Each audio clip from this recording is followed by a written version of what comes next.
तस्वीरें देखिए जहां पर इस वक्त फिलहाल विरोध का सामना करना पड़ रहा है।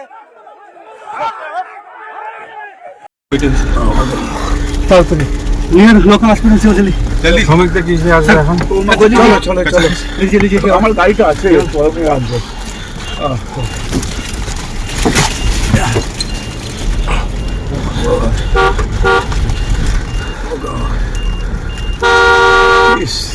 কিভাবে লাগলো? এইভাবে পাথর। বন্যা দুর্গতদের পাশে দাঁড়াতে গিয়ে আক্রান্ত হতে হলো বিজেপি বিধায়ক শঙ্কর ঘোষকে।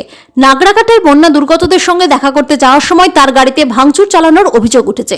বিজেপি সাংসদ খগেন মুর্মুর ওপরে হামলার ঘটনা ঘটে।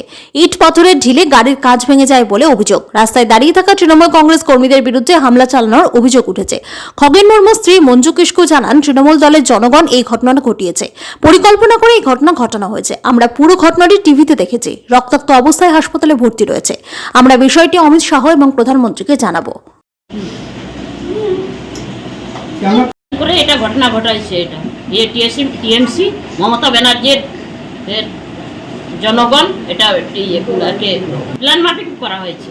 নাহলে এরা বন্যা দেখতে গিয়েছে আর ওখানে আর কি রাস্তার মধ্যে এরকম করে ইট পাটকেল ফেলছে, মারছে।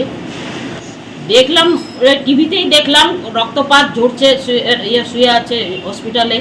বন্যা আর কি দেখতে গেছিলেন। আমরা অমিত শাহকে জানাবো, প্রধানমন্ত্রীকেও জানাবো। ফোনে কথা হয়নি, কথা বলতে পারেননি। সকালে কথা হয়েছে, আমি কথা বলার চেষ্টা করছিলাম, কথা বলেনি বলে এখন কথা বলতে পারবে না।